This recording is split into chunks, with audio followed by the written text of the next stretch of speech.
bagaikan kemarau yang panjang. Ku rindukan turunnya hujan, waktu yang berselang menunggumu pulang, kembali mengulang ke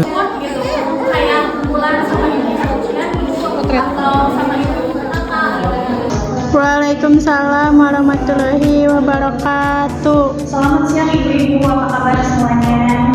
Alhamdulillah baik. Alhamdulillah ya, semoga kita semua senantiasa diberikan rahmat dan kesehatan oleh Allah Subhanahu wa Ta'ala.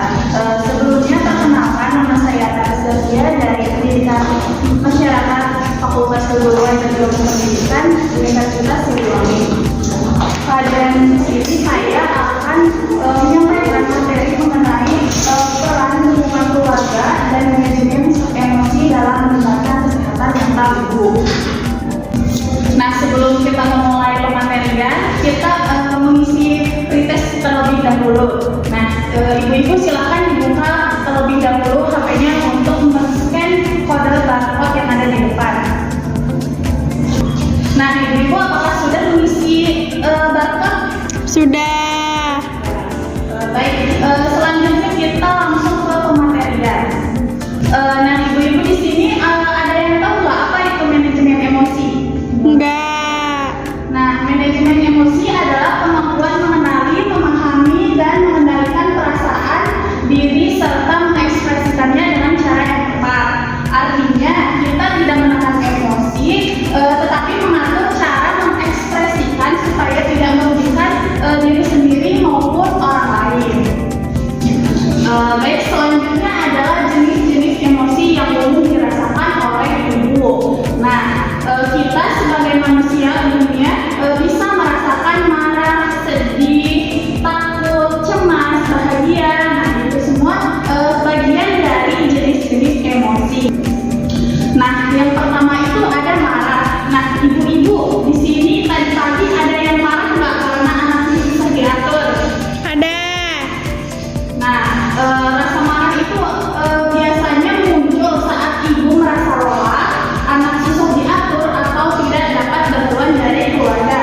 Nah, cara mengelola emosi agar tidak cepat marah yaitu bisa melakukan tarik nafas, lalu buang nafas, lakukan selama 3 sampai 4 kali. Yang selanjutnya yaitu bisa diamkan sejenak supaya diri ibu itu tenang. Lalu bicara dengan nada yang tenang seperti "Ade jangan kayak gitu ya" atau "Sayang nggak boleh kayak gitu ya" gitu. Nah, yang kedua ada sedih. Nah, ibu-ibu di sini ada nggak sih yang suka merasa sedih atau merasa gagal jadi ibu? Ada.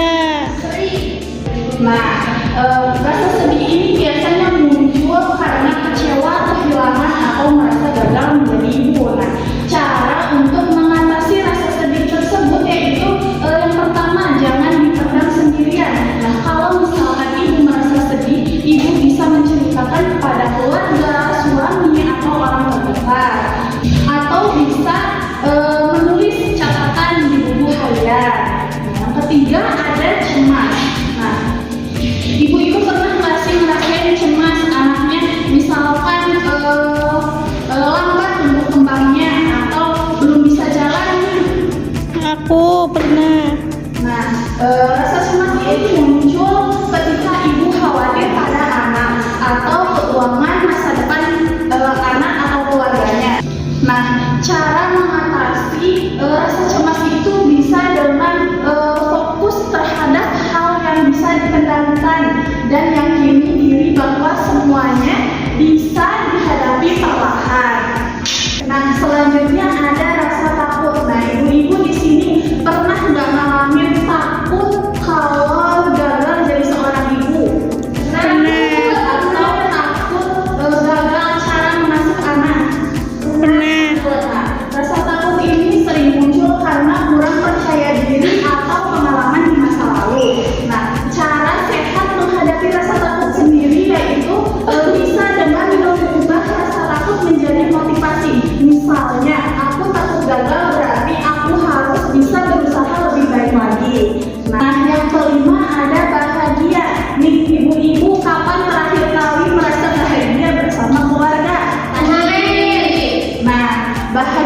ini merupakan perasaan positif saat ibu mendapat dukungan waktu santai atau melihat tumbuh anak dengan sehat. Nah, cara sehat menghadapi rasa bahagia yaitu syukuri hal-hal kecil di setiap harinya, karena kebahagiaan ibu itu bisa menular kepada keluarga. Yang selanjutnya ada hubungan emosi dan kesehatan mental.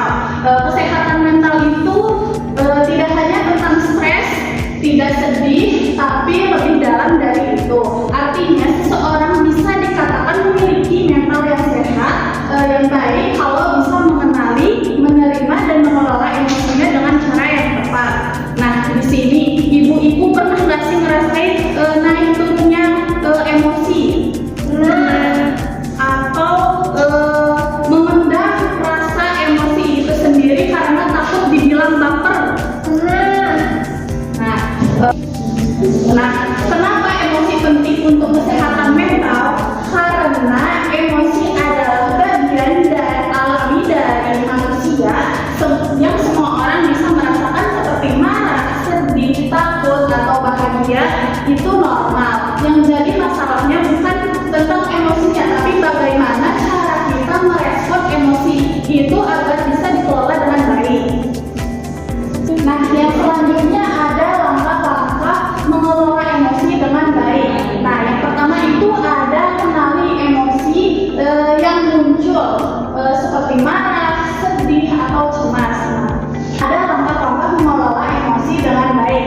Yang pertama itu kenali, lalu sadari perasaan yang muncul. Apakah ibu sedang marah, sedih, atau cemas? Yang kedua ada terima perasaan yang terjadi. Jangan menyangkal semua perasaan yang terjadi ketika ibu merasa marah, sedih, atau bahagia. Semua emosi itu manusiawi.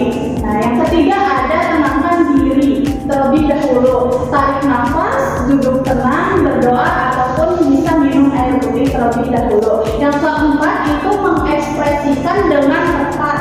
Nah, setelah menenangkan diri, ibu-ibu bisa mengekspresikan dengan tepat, bisa menyampaikan dengan lembut tapi tegas. Nah, yang kelima yaitu cari makna dan solusi, lalu ambil pelajaran dari setiap emosi yang kita rasakan. Lalu yang selanjutnya, nah, kalau emosi negatif tidak dapat dikelola dengan baik, maka akan menimbulkan rasa stres berlebihan, mudah tersinggung, gampang cemas, panikan, dan lain-lain. Nah, sebagai ibu hamil tentunya kita memerlukan dukungan dari keluarga. Nah, dukungan sosial keluarga itu apa sih? Ibu-ibu ada yang tahu nggak? Enggak. Ada.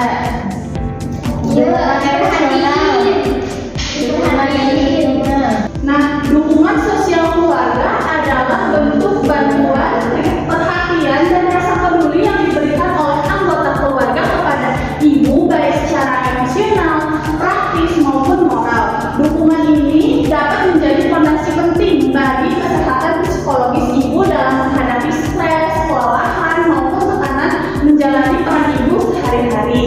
Nah, apa saja sih dukungan dari keluarga itu? Yang pertama itu ada dukungan emosional. Nah, seperti apa? Seperti kasih sayang, pelukan, empati, dan kehadiran yang menyenangkan. Yang kedua yaitu ada dukungan instrumental. Dukungan instrumental itu adalah bantuan nyata seperti membantu pekerjaan ibu dalam mengurus anak.